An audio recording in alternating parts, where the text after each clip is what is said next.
Fala, meu aluno, minha aluna do KNAPS, tudo bem com você?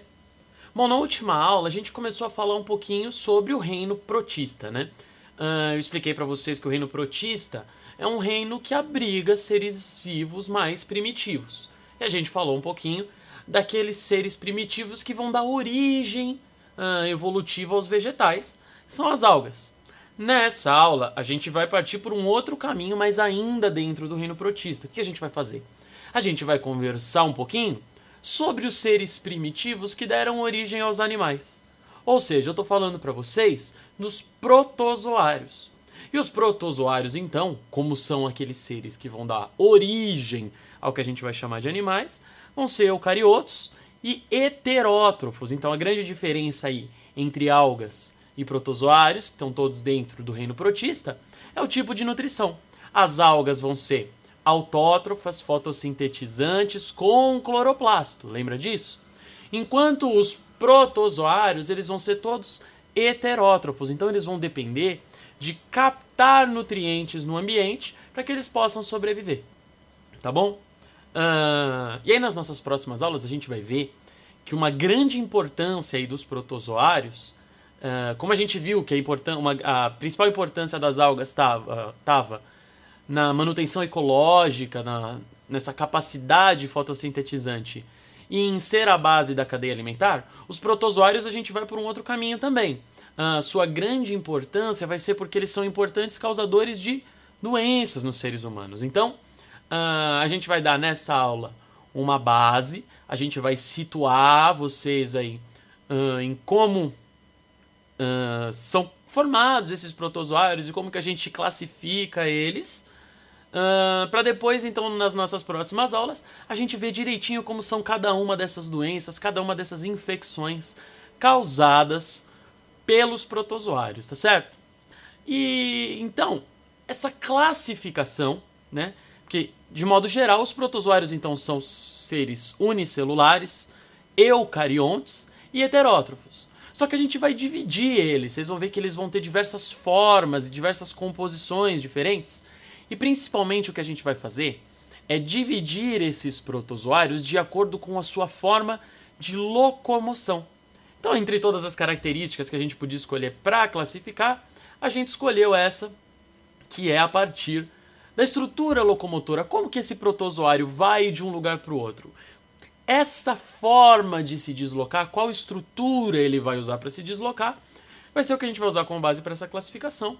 E aí eu vou mostrar para vocês direitinho como é que a gente vai fazer isso aí. O primeiro grupo que a gente vai analisar então é o grupo dos rizópodes. Os rizópodes, eles utilizam uma estrutura locomotora chamada de pseudópode.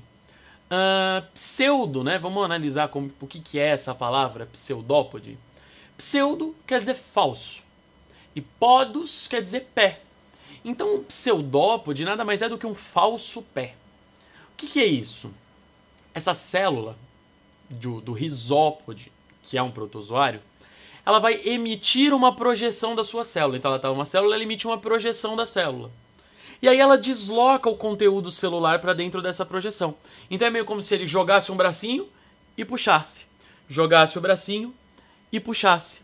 Esse é mais ou menos o que a gente vê, mas na verdade ele emite uma projeção celular e desloca o conteúdo da célula para dentro desse pseudópode. Fazendo esse movimento de emitir a projeção e deslocar o conteúdo celular para dentro do pseudópode, a célula se desloca, tá bom? O principal representante aí desse grupo dos rizópodes vai ser a ameba. E é muito bacana a gente ver que esse pseudópode também pode ser utilizado na captura do alimento.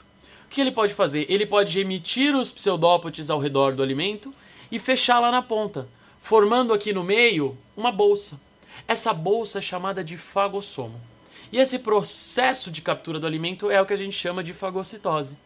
Então, quando formou esse fagossomo, ou seja, formou uma vesícula contendo a partícula alimentar, esse fagossomo vai se fundir com o lisossomo.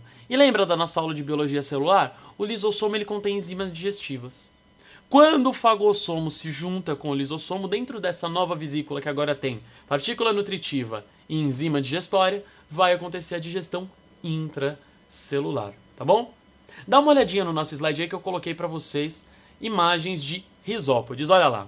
Aqui a gente está vendo uma ameba, né? E olha só os pseudópodos aqui, ó. Projeções celulares. Então essa célula emite essas projeções celulares e desloca o conteúdo da célula para dentro. Olha só, eu coloquei um videozinho para vocês. Olha só como o conteúdo celular se desloca no interior do pseudópode, fazendo com que toda a célula se desloque na direção desse pseudópode. Tá certo? Bom, um outro grupo dentro desses protozoários é o que a gente vai chamar de flagelados. O que os flagelados têm de diferente dos risópodes? A estrutura locomotora deles não vai ser, então, um pseudópode.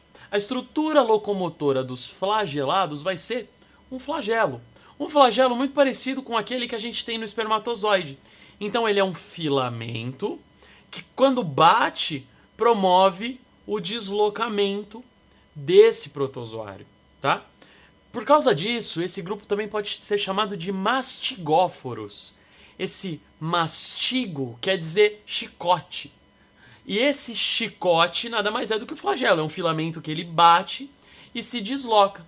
Se vocês olharem aí no slide, eu coloquei para vocês um exemplo. Ó, tá aqui o principal representante aí pra gente desses flagelados, que é o Trypanosoma cruzi. É o causador da doença de Chagas. Tá vendo? Ó, a gente tem uma célula com um filamento. Esse filamento é o flagelo. E quando o flagelo bate, o protozoário se desloca, como dá pra ver neste videozinho aqui. Olha lá, tá vendo? Olha só aqui, ó. Olha esse aqui, super loucão, ó. Flagelo batendo e ele indo, ó. Flagelo batendo e ele se deslocando. Tá bom? O outro grupo que a gente vai poder ver tem como principal representante o paramécio. E o paramécio, ele é o principal modelo laboratorial que a gente usa para estudar os protozoários. Então, porque ele é muito comum. Se você pegar uma água num lago lá, você vai provavelmente achar um paramécio. Então, como ele é muito comum, muito fácil de ser encontrado, muito fácil de ser manipulado, a gente usa muito em laboratório para estudar os protozoários.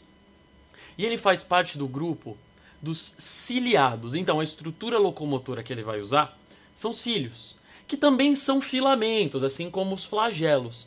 Mas eles têm a importante diferença de que eles são bem mais curtos e bem mais numerosos. Então ele vai ter como se fosse uma cabeleirinha em volta da célula, assim que ele vai vibrando esses cílios e com isso ele vai se deslocando. Dá uma olhada na imagem que eu coloquei para vocês aí de um paramécio. Olha só, a gente tem a célula e aqui talvez não esteja muito legal para ver, né? Porque é uma microscopia, não é um esquema. Olha só, a gente dá para perceber aqui em volta, ó, que a gente tem como se fosse um cabelinho em volta desse paramécio. Isso aqui são os cílios, que são as estruturas locomotoras do paramécio, tá bom? E aí é interessante que a gente vai ver também que o paramécio ele tem 2 núcleos, por exemplo, sendo que um núcleo vai ser responsável pela atividade vegetativa da célula e um outro núcleo menor vai conferir a ele uma capacidade reprodutora sexuada, que a gente chama de conjugação. Então o que vai acontecer? Um paramécio está aqui, outro paramécio está aqui, eles se juntam e trocam informações desse núcleo reprodutivo que eles têm, fazendo com que a diversidade genética seja maior, e isso é favorável ali no processo de seleção natural, tá bom?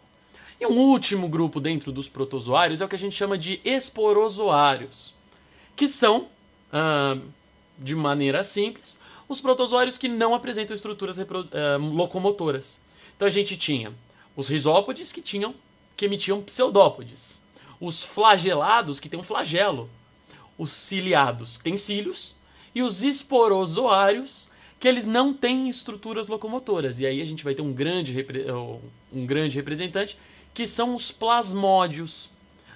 Plasmodium falciparum, Plasmodium vivax, Plasmodium malariae. E pelo nome desse último você já deve imaginar que são os seres causadores da malária, que a gente também vai ter uma aula só para falar dela, para vocês entenderem legal como que são esses esporozoários, tá certo? Bom, gente, por hoje é só. Essa aula É realmente uma aula mais introdutória para os protozoários, que nas próximas aulas a gente vai ver legal como que são as doenças causadas por esses seres, que é realmente o que vai cair no vestibular e o que vocês vão ter que saber, tá certo?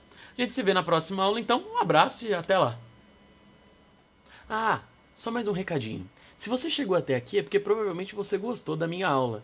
Então eu queria pedir pra você dar uma baita de uma força pra gente. Se você veio aqui do ladinho, ó, eu deixei pra vocês o link pra nossa página no Facebook e a nossa conta no Twitter. Então curte lá a nossa página, segue a gente no Twitter. E se você entrar no nosso site, tem um monte de conteúdo bacana. A gente tem texto, a gente tem mais vídeos. Se você tiver alguma dúvida, a gente tem um fórum bem legal lá que dá pra você tirar as suas dúvidas. Então dá essa força pra gente, compartilha com seus amigos esse nosso trabalho e vamos fazer esse projeto crescer cada vez mais. Um abraço!